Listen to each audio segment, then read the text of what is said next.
Olá, tudo bem com você? Como estão as coisas aí? Espero que esteja tudo em ordem. Eu sou o André Godoy, esse aqui é o canal Dinheiro, hoje é dia 23 de julho.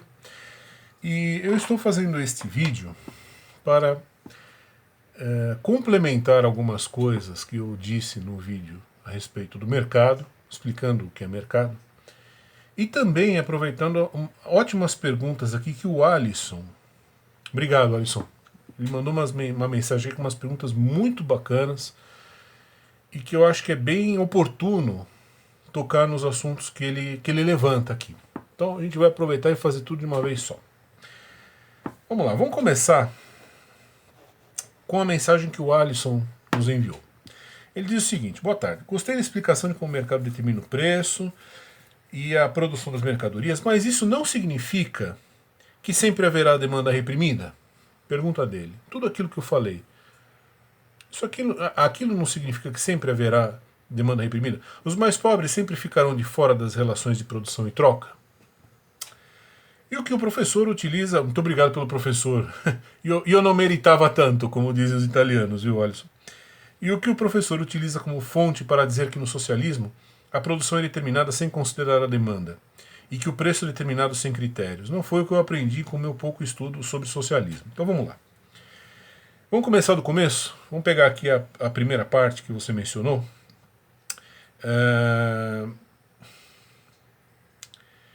O que eu falei ali sobre a demanda reprimida, aquilo não significa que haverá pessoas que ficarão de fora das relações de produção e troca?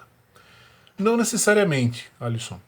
Você há de se lembrar que num certo ponto ali da minha explicação, quando eu falo, se não me engano, a primeira vez que eu menciono essa questão da demanda reprimida, eu falo de uma demanda de um déficit de 190 quilos de batata naquele meu vídeo, né?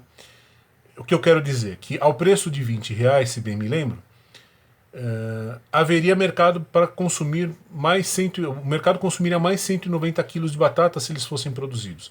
Mas se eles fossem produzidos e vendidos ao preço de 20. Uma coisa importante que você tem que levar em conta quando você estuda economia de mercado é que o quanto você está disposto a comprar de alguma coisa depende do preço. Então, quando eu falo para você, olha, existe uma demanda reprimida, existe gente querendo comprar batata, mas não tem batata, isso não é uma verdade absoluta, haja o que houver. Isso é uma verdade ao preço de R$ 20 o quilo. Tanto é que quando o preço aumenta, a demanda diminui. Se bem me lembro, a demanda, quando a gente aumentou de 20 para 30 o preço no gráfico, a demanda foi de 200 para 100, se não me falha a memória. Quer dizer, quando o preço da batata foi de 20 para 30, um grupo de pessoas da sociedade abriu mão de comprar batata, falaram, não quero mais batata, o preço aumentou. Agora, isso não significa que essas pessoas vão morrer de fome. Percebe? Isso significa que essas pessoas não querem comprar batata pelo preço de 30. Por quê? Não sei, de repente o cara olha e fala, não, pô, por 30, então eu não quero comer batata, então eu vou querer comer, sei lá, nem sei, brócolis, por exemplo.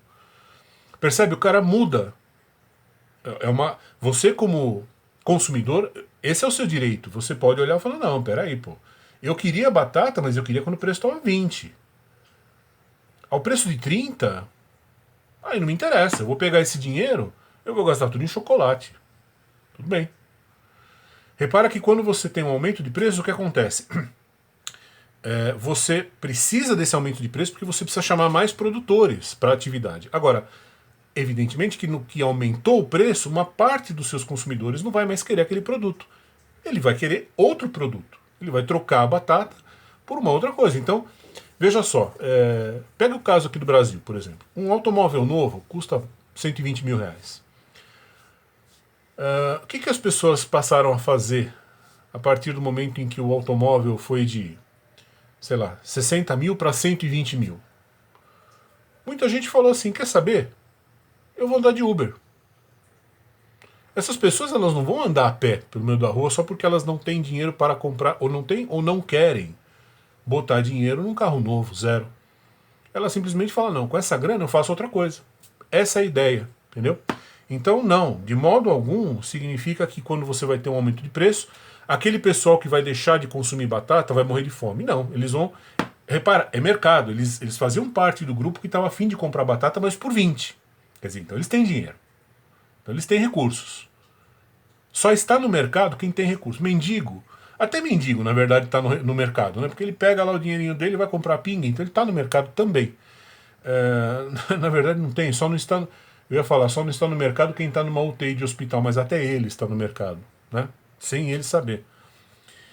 Então o que acontece? Você deixa de querer batata, você vai querer outra coisa. Então, de modo algum, não é verdade que essas pessoas vão ficar de fora das relações, elas vão substituir aquele produto por um outro.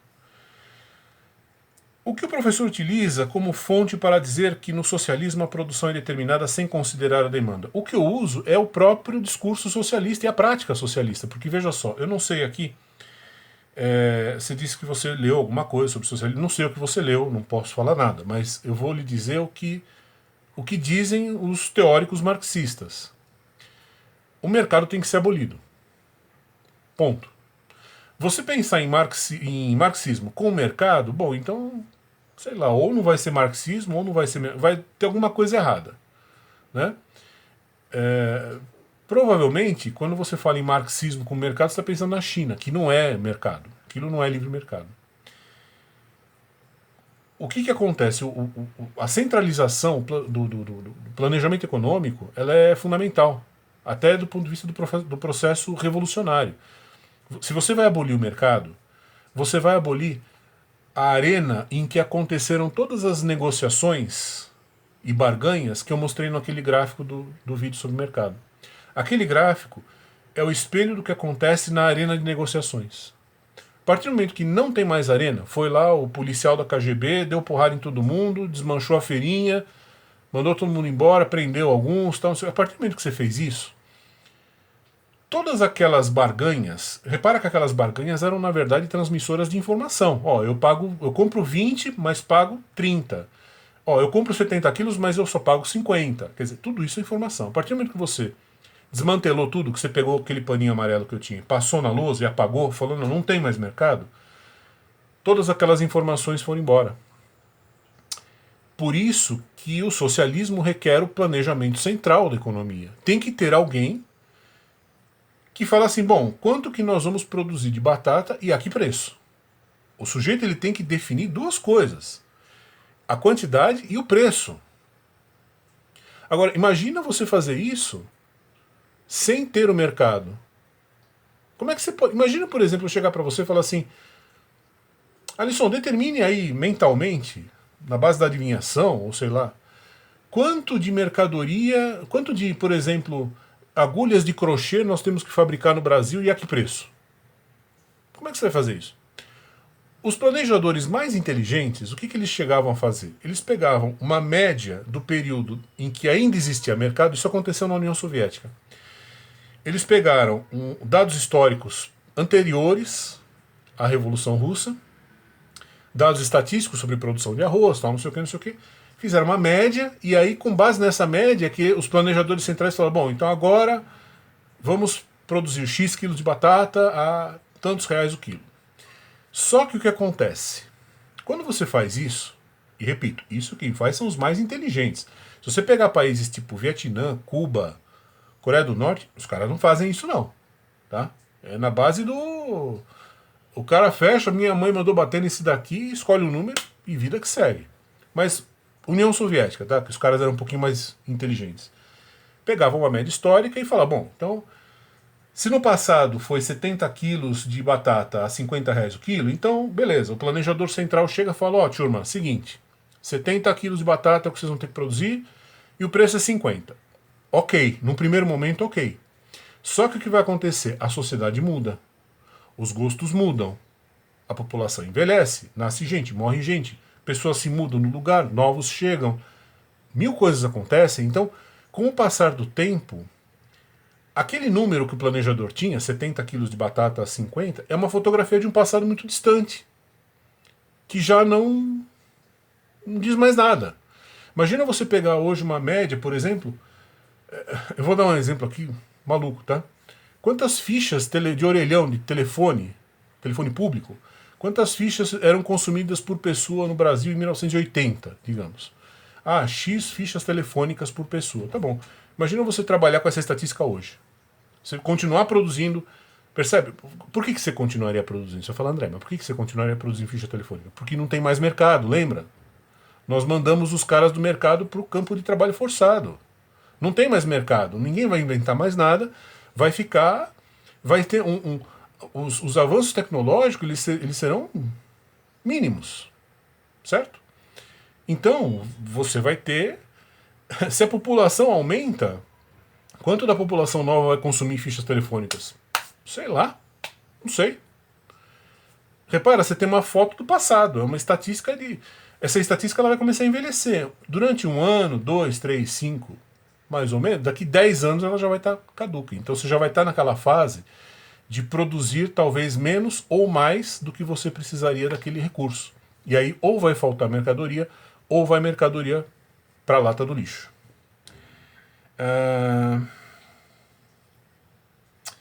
E em que medida o preço é determinado pelo planejador central sem critérios? Se você não tem mercado, como é que você vai determinar o preço? Vai ter que ser sem critério mesmo. De duas, uma.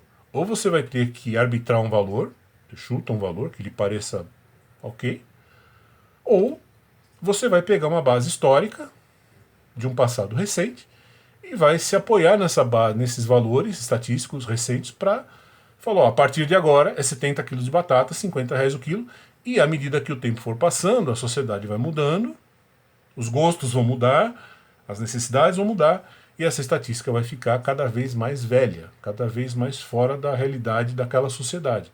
E qual é a realidade daquela sociedade? Não sei, porque nós matamos o mercado. Nós não sabemos, mas a partir do momento que você pegou o paninho amarelo e apagou a lousa, você destruiu a arena em que as pessoas diziam o quanto elas querem consumir e quanto elas estão dispostas a pagar por isso. Você destruiu. A arena acabou. O que resta? Resta a genialidade do planejador central ou, né, na atribuição de valores, de cifras, o que é dificílimo.